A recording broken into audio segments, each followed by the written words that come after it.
हाय दोस्तों, मैं Sunil sir path of idea YouTube class में आपका स्वागत करता हूं। आज हम लोग स्केलर एंड वेक्टर के बारे में चर्चा करेंगे, जो बेहतर है फिजिक्स के लिए +1 के लिए।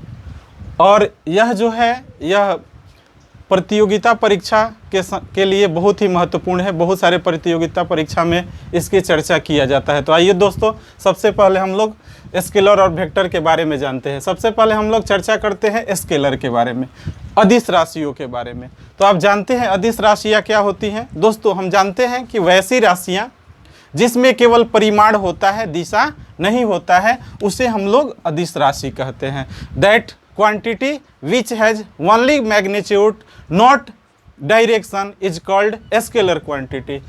as द्रव्यमान means mass। द्रव्यमान क्या है?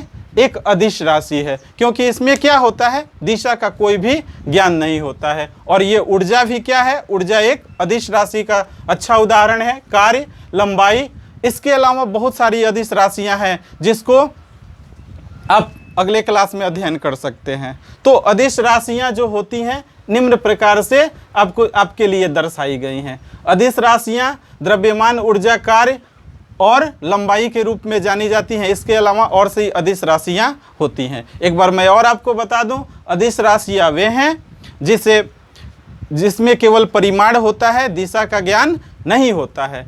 और इसके बाद हम लोग चर्चा करते हैं अगली राशि जो होती है वह क्या है? सदिश राशि। सदिश राशि को हम लोग वेक्टर क्वांटिटी के नाम से जानते हैं।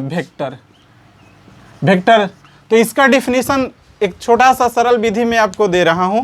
सदिश राशियां वे राशियां हैं जिनमें परिमाण और दिशा दोनों होता है। सदिश राशियां वे होती हैं जिनमें परिमाण और दिशा दोनों होता है। That quantity which has magnitude with direction is called vector quantities. We also represented by vector quantity as a arrow marks.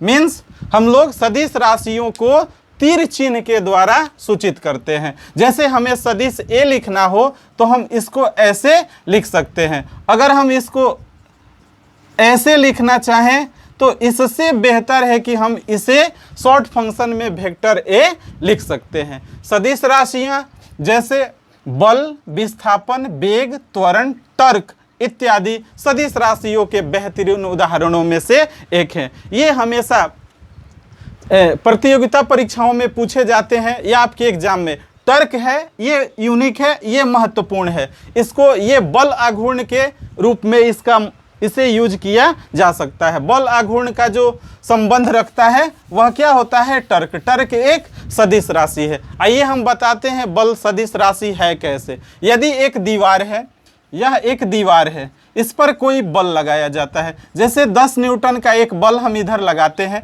तो ये that direction will be indicate by east side. यह दिशा क्या करता है कि यह पूरब की ओर इंडिकेट करता है। और इसका मैग्नीट्यूड जो होता है यह कितना होता है?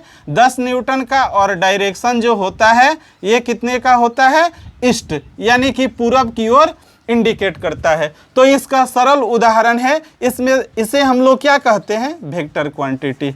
अगर इसे हम शॉर्ट में इंडिकेट करना चाहें तो v इक्वल टू होता है d plus m। That means the fundamental fact of vector d, where d is the indicate by direction and m indicate by magnitude, both complete due to create by vector। ये दोनों मिल करके vector का निर्माण करते हैं। तो इसलिए हम कह सकते हैं कि क्या है? बल एक सदिश राशि है। बल जहां भी लगेगा उसमें दिशा का ज्ञान निहित होगा। जैसे उसके बाद क्या होता है? विस्थापन। विस्थापन की चर्चा हमने पिछले क्लासों में भी किया है। विस्थापन का मतलब होता है एक स्थान से दूसरे स्थान के बीच जितनी दूरी तय की जाती है। तो हम कहीं से भी एक स्थान से दूसरे स्थान तक अगर जाते हैं, अगर कोई वस्तु विस्थापित होती है, अगर स्थान बदलती है तो वह क्या होता है? विस्थापन होता है। उसमें भी क्या होता है? दिशा का ज्ञान होता है। जैसे मान लीजिए कि कोई वस्तु 10 मीटर पूरब की तरफ जाती है, पूरब की तरफ,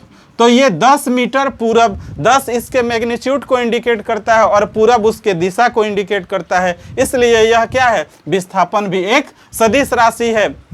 और उसी प्रकार क्या है? वेग। यदि कोई पिंड एक निश्चित दिशा में चलती है तो उसका दिशा निश्चित होता है और साथ ही वह किसी न किसी वेग के रूप में गतिशील होगी। और एग्जाम्पल के रूप में हम लोग देख लेते हैं कि एक बस है, यहाँ पर सिंपली इसे सपोर्ट करिए, मान लेते हैं कि एक बस है जो सीधी रेखा में गमन करती है, और तो इसका डायरेक्शन क्या हो जाता है, इसका डायरेक्शन क्या हो जाता है, ईस्ट की तरफ, मीन्स पूरब की तरफ।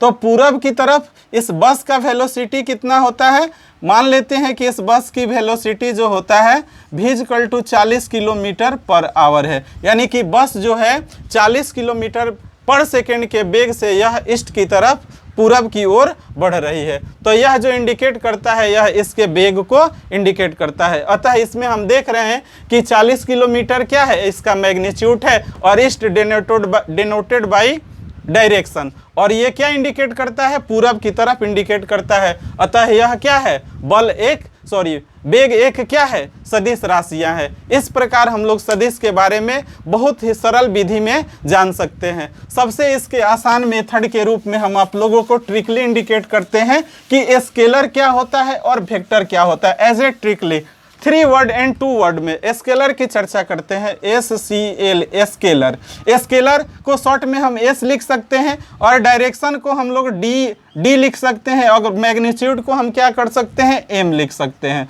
तो स्केलर के लिए हम क्या करते हैं, डायरेक्शन को कैंसिल करते हैं, और M को वेरीफाई करते हैं। तो S means S denoted by scalar, और डायरेक्शन क्या करता है, डायरेक्शन